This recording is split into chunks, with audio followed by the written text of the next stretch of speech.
Anyone who works overtime and is slow at their job is just incompetent and should be fired. After that, a problem arose. Who's in charge here? He got fired yesterday. He was the only one who could speak French. What?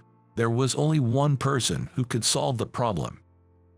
Michael tried to call him back, but my name is Brandon, and I'm 30 years old. Despite being in my 30s, I live a brilliant life as a bachelor.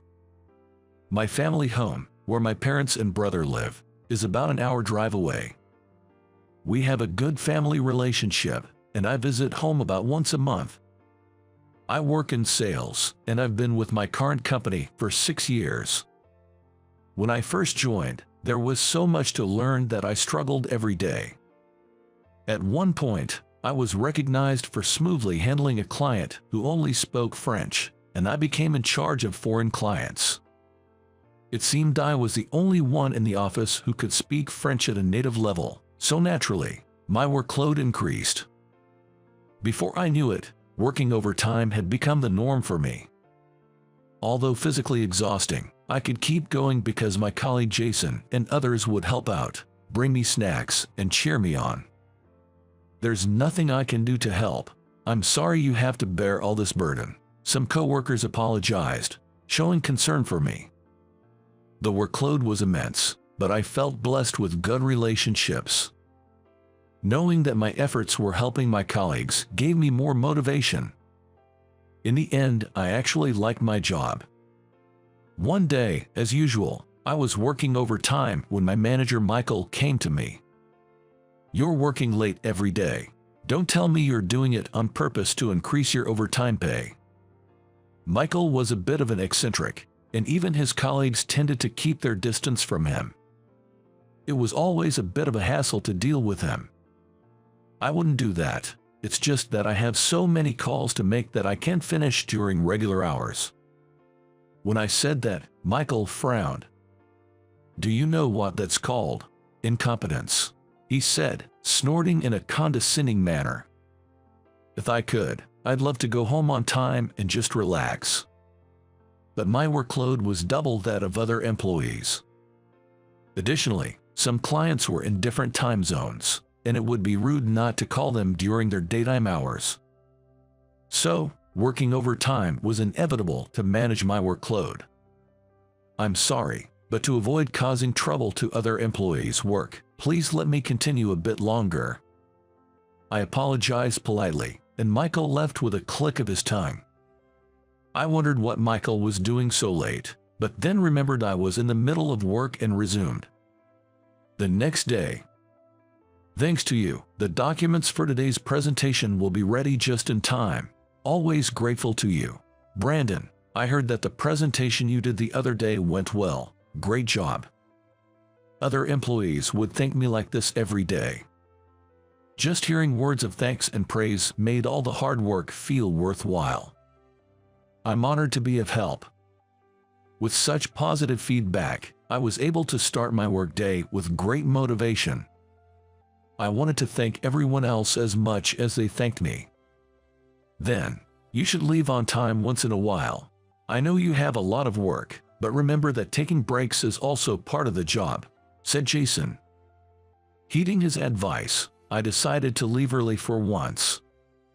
Thinking of going home early, I sent a text message to my parents. "Can I come over today? I'm getting off work on time for a change." The reply came quicker than expected. "Of course, it's been a while, so I'll cook your favorite dishes and wait for you." Thinking of having a delicious meal instead of a ready-made one tonight made me even more motivated, and I was able to focus more than usual on my work.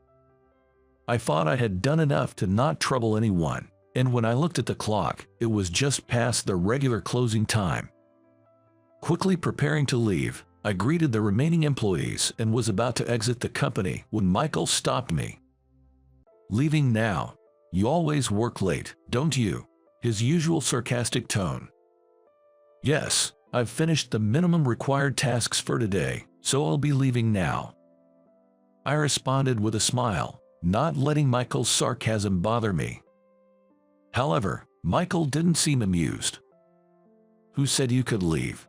As he said this, I heard the sound of papers falling and turned around to see Michael had knocked all the documents off my desk. Oops, my bad. Seems like my hand slipped. Looking at Michael's face, he was grinning, and it was obvious he did it on purpose. Oopsie, I accidentally stepped on them. Picked them up quickly. He deliberately stepped on the fallen documents and left with a loud, crude laugh. I was genuinely worried and quickly started picking up the papers. Employees who had witnessed the whole thing helped me, and we managed to gather all the documents, but it was clear they needed sorting as various papers were mixed up. We'll handle this, Brandon. Just go home. Man, Michael is so immature. My colleagues, concerned for me, urged me to leave, but there were too many documents, and they would end up working overtime. Thanks, but I'm fine. I'll do it and go home. You all have other work, right? I said with a smile, but they insisted on helping, and thanks to them, we finished much faster than expected. However, when I checked the time, it was already 2 hours past the regular closing time, and I had several worried messages from my mom. I hadn't noticed because my phone was in my bag. Sorry, work suddenly got busy, and it's late. I'll drop by on my next day off. I'm really sorry, especially after you prepared dinner. I sighed with regret as I messaged back. It's okay as long as you're safe. I was worried something had happened. Come by any time. Reading my mom's reply, I felt a bit calmer and headed home. After the overtime incident, Michael seemed to have targeted me, and his childish harassment continued for a while. I was ordered to redo documents for being unclear and was the only one not receiving company emails. His blatant harassment led to my colleagues often stepping in to help, but the mental strain and stress were gradually building up. With the additional workload and Michael's harassment, I often worked until the last train. Then, one day, while working overtime alone, Michael came again. By now, Michael was a figure of caution for me, and I felt myself tense up. What is it? What do you mean? What is it? How dare you talk to me like that? His usual condescending tone. I have grown used to this kind of talk. Do you even realize how incompetent you are? Just scraping off overtime pay. I apologize. I'll leave now, then. As I started to prepare to leave, Michael said with a laugh, No, there's no need for you to come back. What? Anyone who stays late and is slow at their job is just incompetent and should be fired. Suddenly confronted with this, I stood there, unable to grasp the meaning of Michael's words. What do you mean? I managed to speak, my voice strained, and Michael laughed as if pleased. I mean, incompetents are a nuisance. You don't have to come back. You're fired. Don't make me say it again. Michael left the company with a loud, unpleasant laugh. I'm fired.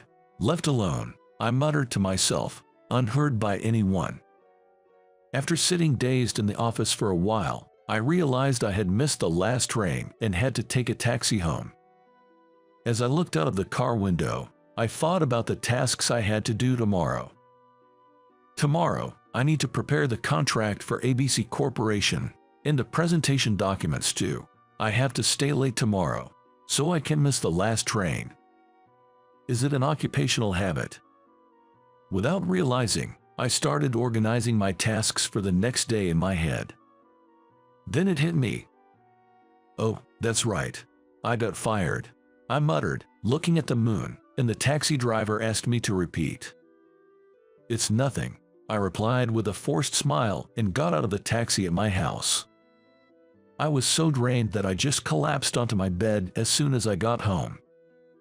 I was so mentally exhausted that, unusually, I woke up before my alarm clock went off. I usually get up at 7 a.m., but it was only 5 a.m. when I checked the time. I tried to go back to sleep, but Michael's words, "You are fired," kept echoing in my ears, preventing me from sleeping. I knew I had to start looking for a new job, but it wasn't easy to just move on, so I just lay there under the covers as time passed. How much time had passed? I realized my phone had been ringing continuously. I picked up the phone and saw it was a colleague. But I didn't feel like answering. I gently placed the phone back down. It was past 10 a.m. when I checked the time. I hadn't noticed it was bright outside as the curtains were closed. I wondered what my colleagues thought about me being fired. Were they angry? Were some of them happy? Was I as incompetent as Michael had said? The incident had broken my spirit, and I could only think negatively. I have been so devoted to my job, more than I realized. Even when I was a newbie, running around to the point of nearly breaking down mentally, I had never felt this low. Ding dong. Lost in my thoughts, I was startled by the sudden ringing of the doorbell. Who could it be? I slowly got up and peered through the door's peephole, and saw it was my father. I was momentarily surprised and hesitated to open the door. Then the doorbell rang again. With trembling hands, I slowly opened the door, and my father smiled upon seeing my face. What kind of face is that? At those words, tears started flowing, and before I knew it, they were streaming down my face. I'm coming in. Saying that, my father entered, holding a plastic bag. Seeing me in my wrinkled suit, he lifted the bag he was holding. Want to eat? You probably haven't eaten anything, right? So my father knew. I felt so pathetic. He entered the room and opened the curtains immediately. Perhaps it was because I had been in a dark room for a while. The sunlight felt unusually bright, perhaps brighter than usual. The company called. They said you weren't answering your phone, so they contacted our home. What happened? I explained the whole situation to my father. He listened, nodding along as I spoke. So, what do you want to do now? Asked by my father. I was unable to gather my thoughts and could only hang my head. What should I do now? What should I be thinking? How should I act? Seeing me like this, my father began to speak. Don't deny yourself just because others do. What's important is not what you should do, but what you want to do. People's words can sometimes be sharper than a blade, right? But don't let such people mislead you about your own worth. Nobody can truly determine another person's value. You've done well. Stand tall and be proud. Hearing my father's words, I found myself crying again. My father patted my back reassuringly. Let's have some food. It's your mom's cooking. If we don't eat, I'll get scolded by her. The thought made me chuckle a little. I had finally managed to smile. I ate the meal prepared by my mother with my father. Her cooking was as delicious as ever. I had lost my appetite since yesterday, but once I started eating, I was surprised at how hungry I actually was. Hunger doesn't let the mind focus forward. For now, just eat well and rest. Things will surely look up. I never thought that at this age, I would be comforted by my father. Perhaps, age doesn't matter in a family. If my father hadn't come, I would probably still be in bed.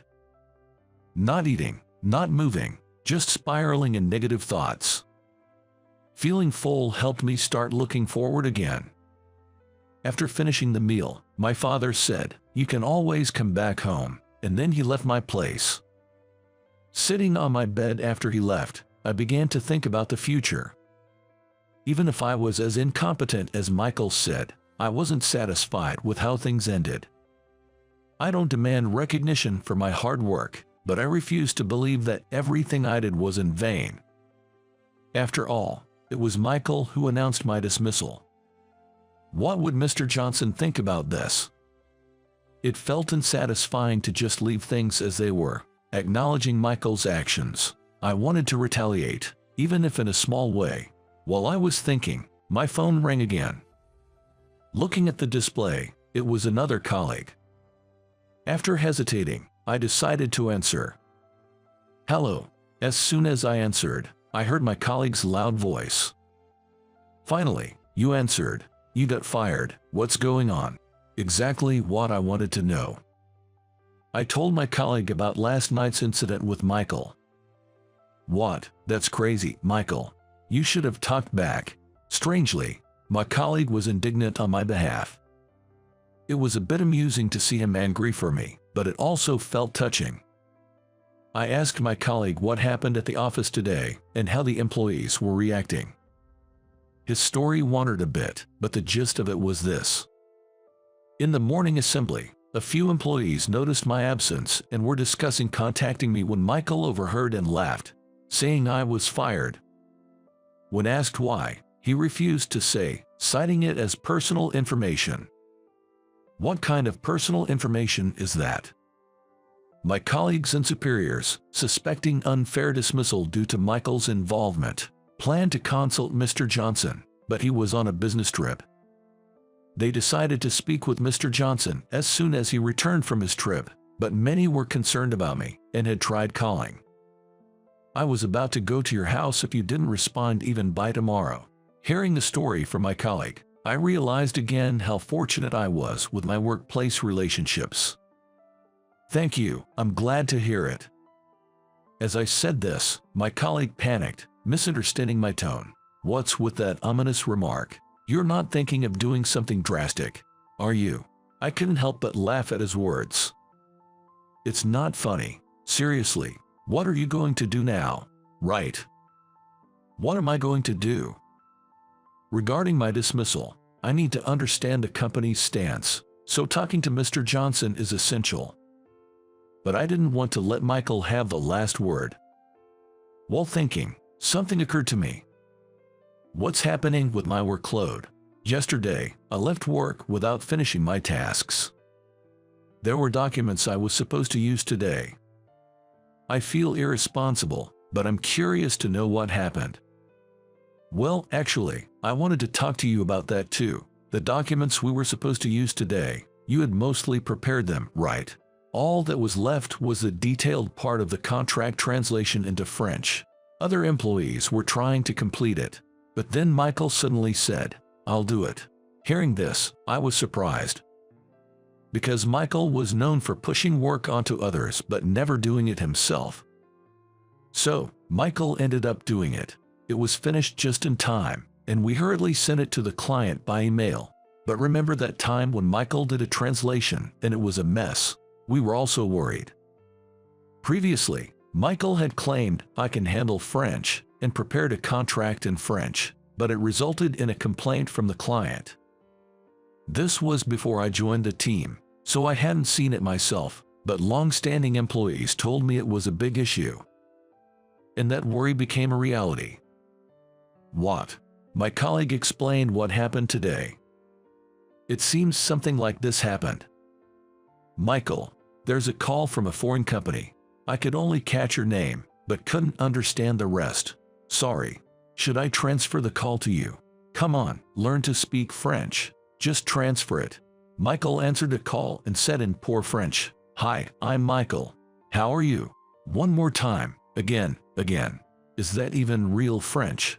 Why angry? Contract. What? Sorry. Hello. He spoke in what seemed to be French, but then he said, they hung up. What did they say? Oh, they said they wanted to contract. No problem. That's definitely a lie. Later, another call came in, and an employee who understood a bit of French responded.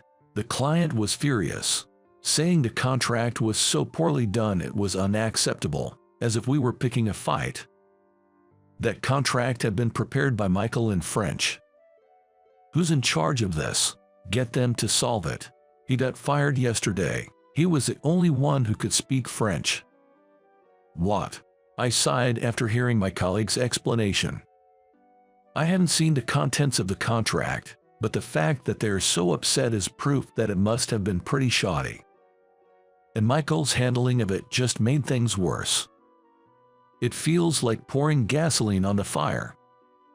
It must have been tough. I'm sorry. It was my job. I couldn't think of anything else to say. I wondered if there was anything I could do, but then I remembered I was no longer in a position to be involved. I realized my dismissal was causing trouble for my colleagues. I was plagued with guilt. It's not your fault, Brandon. Your workload was already too much. It's our responsibility too for not being able to support you. Actually, isn't Michael to blame? I felt comforted by my colleague's words and found myself wanting to return to the company. Even if I decide to leave, I still want to talk to Mr. Johnson. According to my colleague, Mr. Johnson will be back from his trip in 2 days. I decided to prepare what I would discuss with him. For now, I needed to collect my belongings from the office, so I informed my colleague that I would be coming by tomorrow. He said he would let the supervisor know, and we ended the call. The next day, I went to the company to get my things. Despite being familiar with the route from years of commuting, I felt nervous today. When I arrived at the company, my colleagues gathered around, showing their concern for me. Jason said, "I'm sorry I couldn't be of help," looking frustrated. I told him that it wasn't his fault and assured my colleagues that I was fine. When I mentioned I came to collect my belongings, their expressions turned complex. They seriously considered if there was any way for me to return, showing that they valued my presence. While talking, Michael approached and looked displeased upon seeing me. "Why are you here? This area is restricted to authorized personnel only." "I just came to collect my belongings that I left here. I'll be leaving soon." As I headed towards my desk, Michael loudly called out from behind. "Good timing. Take responsibility for your work before you leave." I turned around at that line. Could he be trying to pin yesterday's incident on me? "What do you mean?" As I asked, Michael smirked. "Your half-finished contract caused an uproar with a foreign client. Take responsibility." Michael, oblivious to the appalled expressions around him, continued to blame me. I wondered how far he would go to cause trouble. Just as my anger was reaching its limit. "Enough already." A familiar voice spoke, and I turned to see Mr. Johnson standing there. Mr. Johnson. The employees were also surprised to see him. He was supposed to return from his business trip tomorrow. Michael visibly panicked at Mr. Johnson's appearance. "Mr. Johnson, you were scheduled to return tomorrow." Watching Michael speak with agitation, Mr. Johnson sighed. "I came back early after hearing about the trouble. So, what's all this commotion about?" Mr. Johnson's anger was evident to everyone.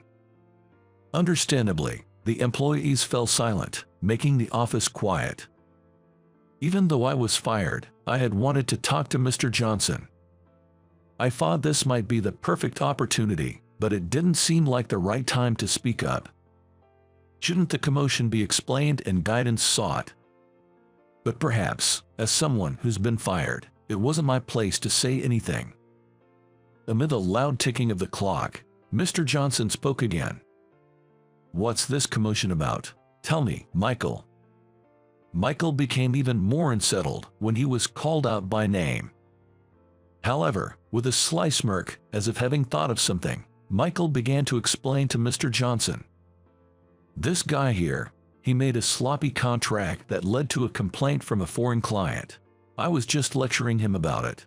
He always works late, and I thought maybe he was doing it on purpose to increase his overtime pay, so I fired him yesterday. I told him to take responsibility for this mess before he quits." Michael presented himself as if he were doing the right thing. I felt a renewed contempt for him, realizing once again how self-centered he was. Although I didn't want to be attacked by Mr. Johnson, it might be an opportunity to explain my side. If he didn't believe me, it could be a valid reason for leaving. Just as I was about to take a gamble and speak up, Mr. Johnson intervened. "Is that so? Then, Brandon, come to my office." Suddenly, I was filled with tension. But this gave me an opportunity to have a private conversation with Mr. Johnson. Looking at Mr. Johnson, his face was no longer stern but had a gentle smile. "Yes." I left my belongings on the desk and followed Mr. Johnson into his office. "It serves him right. This will save me." Upon entering the president's office, Mr. Johnson opened the window. A silent pressure weighed in the air, creating an atmosphere that made it difficult for me to speak. I waited for Mr. Johnson to say something first. I wondered if I was going to be reprimanded, bombarded with questions, or possibly even faced with discussions about damages or compensation. The atmosphere and tension led me to think the worst. It's a story from about 20 years ago, before this company was founded. Back then, I worked at a regular corporation. I exclaimed, surprised by the unexpected start of his story. Seeing Mr. Johnson's face, it was no longer the intimidating look from before, but a gentle smile. "I was about your age back then. I was struggling with work, no matter how hard I tried, disliked by my boss, and on the verge of giving up. That's when a senior colleague told me, 'Don't let anyone else's disapproval bring you down. You're doing great. Stand tall and be proud.'" I was struck by Mr. Johnson's words. They sounded so familiar. "Those words," I murmured. Mr. Johnson laughed heartily. "How's your dad doing?" I was stunned. Could it be that Mr. Johnson and my father know each other? I had never heard about this. I was so surprised that I couldn't speak, but Mr. Johnson continued. "Your father's words inspired me to persevere and eventually establish this company. In a way, he's my benefactor. When you joined the company, your father contacted me, asking me to look after his son. I didn't reveal our connection to prevent you from becoming complacent or feeling pressured. I hope you understand." Before I knew it, Mr. Johnson's kind words had eased my tension, and I felt a sense of happiness. I realized I had been watched over all this time. "Yes, thank you so much." As I said that, Mr. Johnson gave me a warm smile. "About the recent matter, I reviewed the documents and contract you sent to the client on my way back to the office. It was clearly made by someone else, so I know you weren't the cause. And about Michael firing you, I won't let that happen. If you're willing, I want you to continue working with us. What do you say?" It seemed like Mr. Johnson had seen right through what I wanted to discuss. I respected the insight of someone at the top of the company. "Of course, please let me keep working here. Maybe I'm simple-minded." Feeling relieved brought back my confidence. I was truly happy to continue working here. "That's a good response. I apologize for making you feel anxious and uncomfortable. It was not my intention." Mr. Johnson apologized. I was flustered and surprised. It wasn't Mr. Johnson's fault. I knew that and had no complaints against him. "I never wanted you to apologize. Sorry." I apologized reflexively, and Mr. Johnson chuckled. "Why are you apologizing? You haven't done anything wrong. I've heard about your good work. I want you here not because of my debt to your father, but because you're a capable employee. Please understand that." I learned how much being acknowledged can bring happiness and confidence. My eyes welled up with tears, perhaps because of the emotional strain. Mr. Johnson said I could leave, and I exited his office. When I stepped out, all eyes were on me. It seemed I had caused quite a worry. I smiled and gave a thumbs up, and my colleagues cheered with joy. A coworker patted my shoulder, saying they were glad for me. My tears were slightly visible, and when they teased me about crying, I retorted that I wasn't. I was smiling when suddenly I heard yelling. "No way!" Amidst the excitement, Michael stood with wide eyes and an angry expression. "How is this possible? Are you staying? What about your responsibility? And the overtime pay? I decided you were fired." Michael's fury was no longer a threat to me. Ignoring him felt easier as I chatted with my colleagues. His anger intensified as he marched towards me. "Don't ignore me. I'm the department head. We don't need someone like you. Get out now." Oh my, this isn't very calm. Mr. Johnson emerged from his office, hearing Michael's shouts. Michael demanded an explanation from him. What's going on? What about his responsibility for the client incident? You haven't reversed his firing, have you? Michael continued to shout angrily at Mr. Johnson. We all watched, more nervous than him. You don't have the authority to fire an employee, and wasn't it you who messed up the contract? Mr. Johnson spoke calmly, halting Michael's momentum.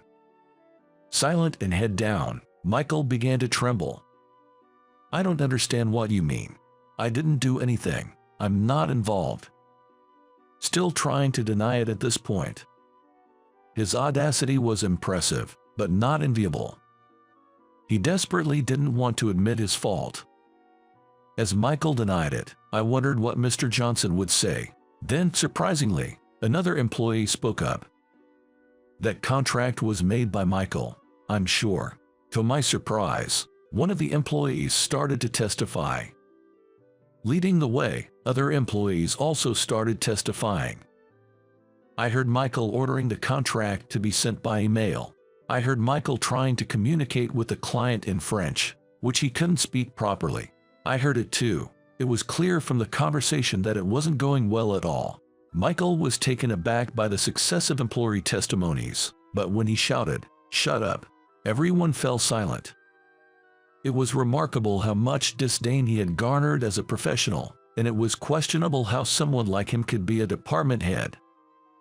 I felt a newfound closeness to Mr. Johnson and considered asking him about it later. Michael, why don't you just accept it gracefully? You are making a bad situation worse. As I said this, Michael turned beet red with anger. It was nothing but a tantrum. And he kept insisting he was not at fault. But Mr. Johnson put an end to this blame-shifting plan. However, we have surveillance footage and computer data history that clearly show your involvement, so no matter what you say, you are fired. Struck by the final blow, he fell silent and froze for a moment. And then, Michael crumbled to his knees. Finally, he was quiet. He muttered in a low voice, sweating profusely, "This wasn't supposed to happen. You'll receive a formal notice later. Go home for today." Eventually, Michael gathered his things and left dejectedly. Thus, the matter was concluded. Afterwards, Michael was fired. It turned out Michael was a distant relative of Mr. Johnson, and Mr. Johnson had been asked to look after him because Michael couldn't hold down a job. Michael had been taking credit for others' work and got promoted to department head. Mr. Johnson admitted it was his responsibility for not seeing through it and expressed his need for self-reflection. Losing his job, Michael entered a self-destructive phase and resorted to gambling. Soon, he couldn't pay his rent and was evicted. In a panic, he found a job with a dormitory, but the shared bathroom and thin walls, with complaints about any noise, made it tough. As for me, I returned to work the next day. My colleague's welcome back gift was a pile of work, just as I expected. But now, I was happy to be busy again. When I was getting into the swing of things, Mr. Johnson came by and limited my overtime to 3 days a week. When I asked why, it seemed that my father had expressed concern, asking, "Aren't you making him work too much overtime?" I was a bit dismayed to have my father involved at this age, but I knew he was concerned about me. With reduced overtime, I started visiting my parents more often. My mother and brother, worried about the recent events, treated me as if nothing had happened, which I greatly appreciated. Later, I learned that my mother was childhood friends with Mr. Johnson. She had wanted to complain to him about the overtime and the recent incident, but my father had calmed her down. My brother had been fired up about taking action against Michael, but again, my father had intervened. This whole situation made me realize how many people were on my side, making me feel fortunate, though maybe a bit overprotective. Later on, I became the training supervisor for a newly hired female employee, which led to us starting a relationship. Another important person was added to my life.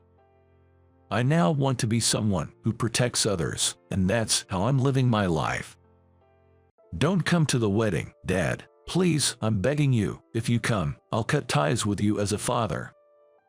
Rejected from attending my daughter Emily's wedding, I felt deeply hurt. Emily's harsh words keep echoing in my head. I've been betrayed by my family again. My name is Jack, 44 years old. My wife's name was Jennifer. She would have been 42 if she were still alive. It's not that she died or anything. She went missing 10 years ago, so I just say if she were alive when I mention her. Jennifer and I had one daughter, Emily, now 20 years old. After graduating from high school, she moved out to live on her own. Jennifer disappeared when Emily was in 4th grade. She left without leaving a single note. I thought she might have gotten involved in some incident and reported her missing to the police, but there's been no word at all. At first, Emily was deeply saddened by her mother's absence, but one day, she seemed to have come to terms with it. Dad, even without Mom, let's do our best together, she said. Her brave words made me, a father, burst into tears. I only told my parents in the countryside that Jennifer was gone. My father was silent, and my mother was exasperated, saying, "See, I told you so." There was a reason why my parents were so cold to me in my despair. My hometown is in rural Nebraska. We're farmers there, known locally as a wealthy family. I met Jennifer while attending a university in New York and fell deeply in love with her, dropping out to marry her. Luckily, I got a job in New York, and once things looked stable for Jennifer and me, we went to my hometown to formally register our marriage. When my father saw Jennifer, he didn't say a word and went back inside, while my mother looked at us with an indescribable expression. "Dad, that's rude to Jennifer." "Mom, you think so too, right?" When Jennifer wasn't around, and I was alone with Mom, I mentioned about Jennifer, but she opposed the marriage. "Jack, don't marry that girl. She's not the right one for you. Jennifer will betray you. You'll just get hurt." Angry at their groundless accusations, I returned to New York with Jennifer and registered our marriage. It was almost like eloping. When we visited my parents, Jennifer was already pregnant with Emily, making it a shotgun wedding. In hindsight, my parents couldn't have been happy about me dropping out of university and having a shotgun wedding with a woman they didn't know. But Jennifer and I, driven by youth, were happy. Emily was born safely, and even though we were poor, we lived modestly as a family of 3. With my salary alone insufficient, Jennifer also started working part-time. Initially, she worked day shifts, but then she started working as a hostess in a bar for better pay. Already beautiful, Jennifer became even more glamorous and appealing to men after becoming a night worker. I resented this change but blamed my poor earnings and worked hard at my job. Emily, growing up and attending kindergarten and then elementary school, seemed to realize our family was different. Still, I desperately wanted to protect our 3-person family. Feeling betrayed by my parents who opposed our marriage, I couldn't let go of that resentment. Then, Jennifer disappeared. After she was gone, I did everything to raise Emily on my own. I couldn't leave young Emily alone, so I avoided overtime and working on holidays as much as possible. The company sympathized with me, but they weren't a charity. Unable to comply with the company's demands, they eventually suggested I resign voluntarily. As a 34-year-old single father, I couldn't afford to leave my job. Who would hire a middle-aged man with a child? Despite my resistance, I was laid off under the guise of downsizing. This feels just like a movie I saw on TV a long time ago. Sitting in the park during the day, opening a can of beer, I grumbled to myself. The movie, starring Dustin Hoffman, was about a man whose wife left him, raising their child alone, and then losing his job.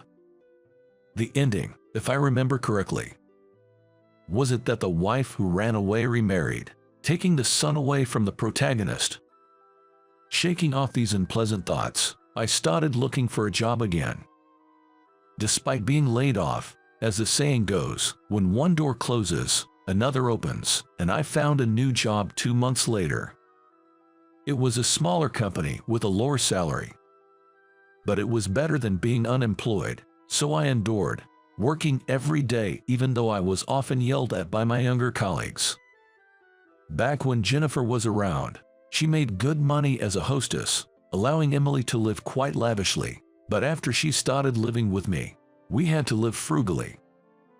Becoming poor and being teased about it at school, Emily began to rebel against me. "Dad, why are we so poor? It's embarrassing. I don't even want to go to school."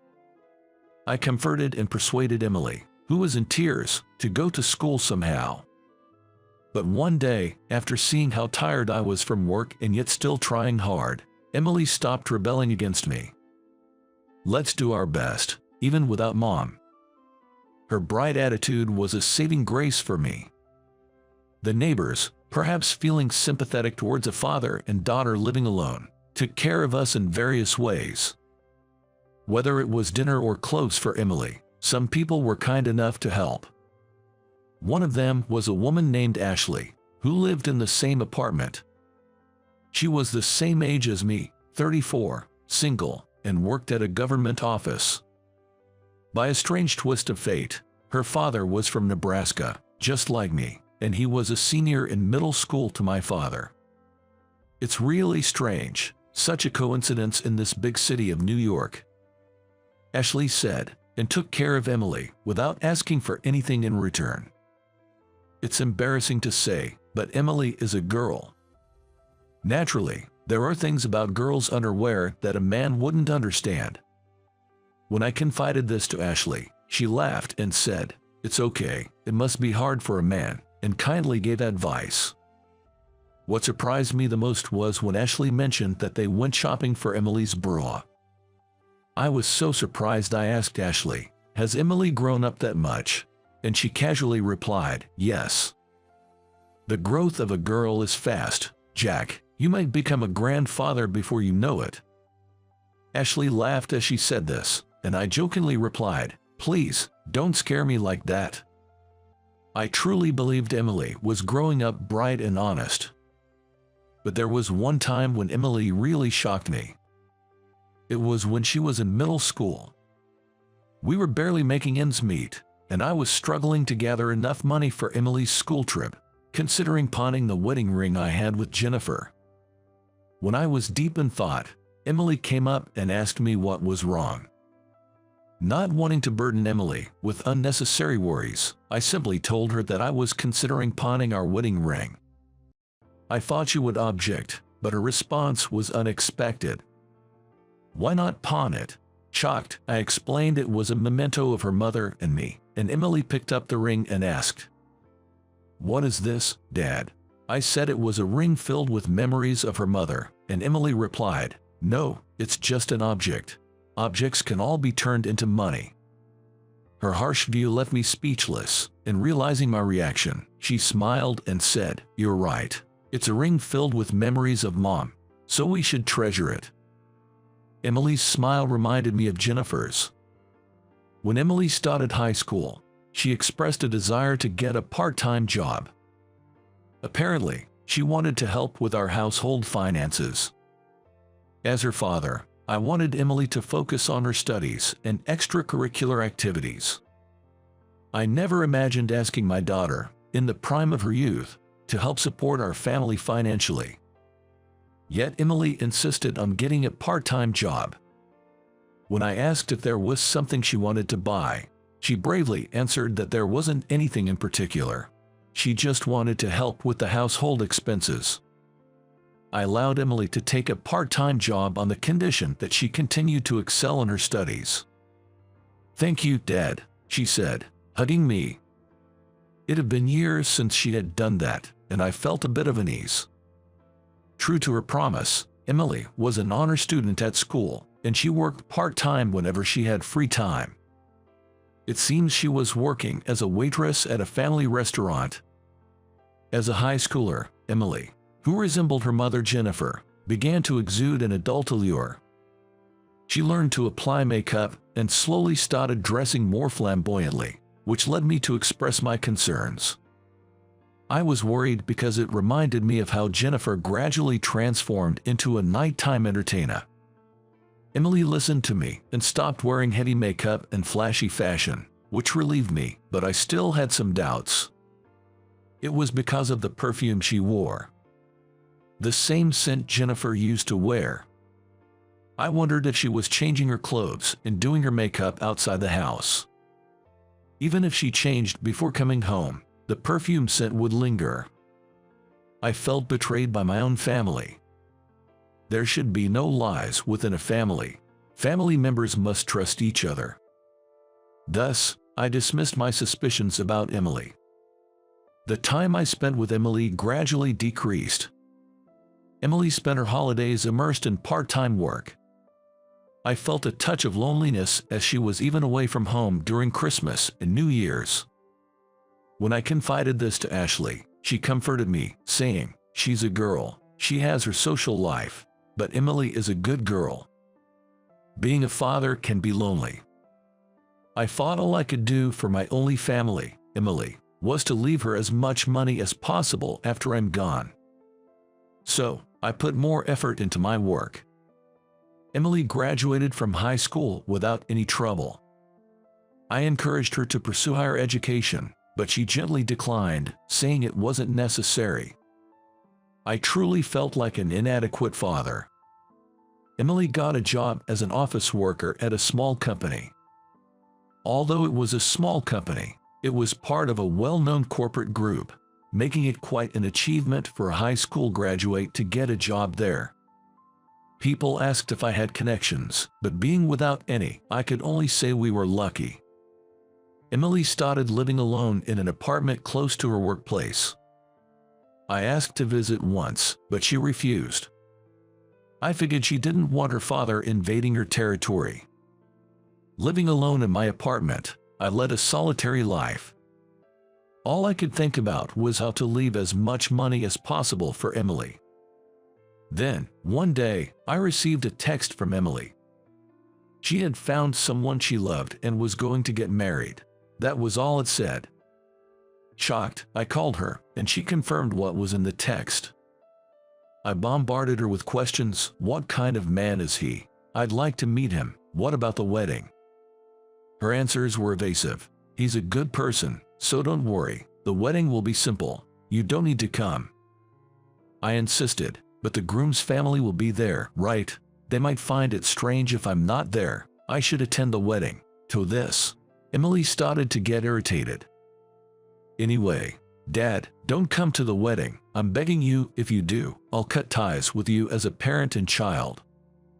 Emily said that and hung up the phone. I was confused but had no choice but to accept it.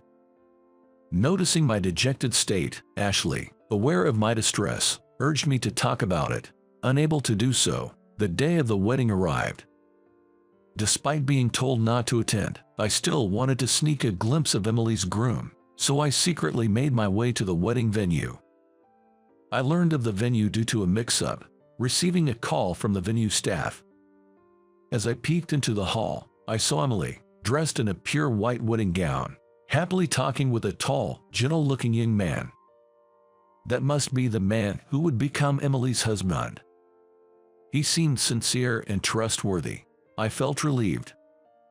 Suddenly, Emily turned and beckoned someone. A man and woman of the same age as me appeared. It was a missing Jennifer and a man I didn't recognize. Why is Jennifer here? Who is the man beside her? And why is Emily behaving as if it's normal for Jennifer to be here? Questions flooded my mind. Hiding behind a pillar, I strained my ears and heard Emily's voice. This is my mom, and this is my dad. Look, she is beautiful, isn't she? Yeah, I am surprised. Your mom, sure, but what does your dad do? My dad. He works for a major corporation, an elite just like you. A major corporation elite. I was toiling away in a small, nameless company. Then Jennifer spoke. Please take good care of our daughter. We eloped, so we never had a ceremony. We wanted Emily to wear a wedding dress. Wait, Jennifer. Who did you elope with? Me or that man? I finally began to grasp the situation. So that's how it was. Don't come to the wedding, Dad. I'll cut ties if you do. Being refused to attend my daughter Emily's wedding ceremony. Her cold words echoed repeatedly in my mind. I was betrayed by my family again. Jennifer didn't just disappear. From the words about eloping with a husband, it became clear to me that Jennifer had run away with her lover. Emily's sudden change of mood, the day she became resolute, must have been because she was in contact with Jennifer. And I was deceived all this time. Just like the ending of that Dustin Hoffman movie I saw long ago. I decided to approach Jennifer and Emily for a final goodbye. Congratulations on your wedding, Emily. I won't see you again. Jennifer and Emily froze upon seeing me. And Jennifer's affair partner. Emily, who is this? He looks like you. Emily's soon-to-be husband asked curiously. How should I put it? Kind of like the difference between a new laptop and an old laptop, you know. Inside, I retorted at her analogy, but Jennifer looked resolved. Long time no see, Jack. I hear you're still poor. Emily told me. She mocked me. Emily joined in. I've been patient, but I'll say it now. I hate being poor. I was ridiculed at school for it, so I went along with Mom's plan. Dad, or should I say, former dad, came from a wealthy family. I'm waiting for the day a huge inheritance falls into my lap. To me, you are nothing more than that. In contrast, my new dad is wealthy. I love him. He gave me lots of presents for my birthday and Christmas. His connections got me my current job. I felt nothing upon hearing this. All I thought was not to leave her a single penny of my assets. In the silence, a man yelled out, Emily, what do you think parents are for? It was Emily's would-be husband. My family was poor too, raised by a single dad. I never resented him. He loved me, and you're here saying you hate being poor and love the wealthy. That's the lowest. I won't marry you. He left after his declaration. Jennifer and Emily panicked. Jennifer ran after Emily's former fiancé. Emily came to me, sorry, it was just a joke. Let's make up. Our family feud ends here. She continued her pleas. Hey, Dad, go calm him down, please. I ignored her. I had an important business meeting to attend. Outside the venue, a luxury car was parked, and Ashley said from inside, Is the greeting done, boss? It's almost time. I just said I understood and got into the car. Emily looked puzzled and asked me what it meant. I explained the situation. Thinking to leave as much money as possible for Emily, I reconciled with my parents after she left home. And I had to ask my parents for a favor to help me start up a company. After you left, Ashley and I started dating. Ashley used to be an illustrator as a hobby, so we set up an advertising company together. I'm the president, and she draws. It was a huge hit, especially with corporations. In just 2 years, we experienced rapid growth. Now, our annual turnover has reached $1 million. Emily's eyes widened. In a completely different tone, she said with a coquettish voice, Oh, why didn't you tell me sooner? So, I'm a president's daughter now, Daddy. I love you. Emily contorted her body. It was the first time I found my own daughter repulsive. Silently, I closed the car door and headed to the hotel where my business partner was waiting. Ashley and I sat side by side in the back seat of the car. Ashley, wasn't there a movie with Dustin Hoffman that had an ending like this? Yeah, The Graduate, where he steals the bride from the wedding and runs away. Kramer versus Kramer, and now The Graduate. Seems I have a connection with Dustin Hoffman. I said with a wry smile. Half a year later, after all these events, Jennifer and Emily wanted to meet. I refused, but they came to the company, and I couldn't escape. We talked for just 5 minutes in the president's office. 2 women, heavily made up, wearing flashy clothes and reeking of perfume, entered the president's office. It was Jennifer and Emily. They were running a small bar together. A dingy one, at that. Apparently, Jennifer's affair partner messed up at work and got fired. He's the same age as me, now unemployed. He went from an elite businessman to being unemployed. Jennifer, still legally married to me, said she wanted to start over. I also asked one thing to Jennifer. It was divorce. I'm going to officially remarry Ashley. This is the perfect opportunity. To that, Emily retorted, "Dad, how could you have an affair with a woman like Ashley while Mom is still here, you womanizer? How far gone is she?" When I ignored her, she said, "Hey, forget about Mom, just help me out. Isn't it just us, parent and child?"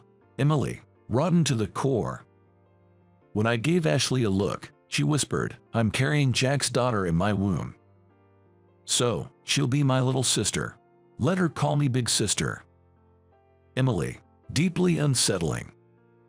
I called the security guards to escort them out of the president's office. Ashley safely gave birth to a daughter later. The doctors were amazed that she safely delivered despite it being a late pregnancy. I petitioned the family court to disinherit Emily. It's called disinheritance. Ashley said it wasn't necessary, but I couldn't stand Emily's rotten character. As I looked at my daughter's sleeping face, pondering if it was my fault that Emily turned out that way, I reflected. My daughter's name is Michelle. I hope she would cover my painful memories with her existence.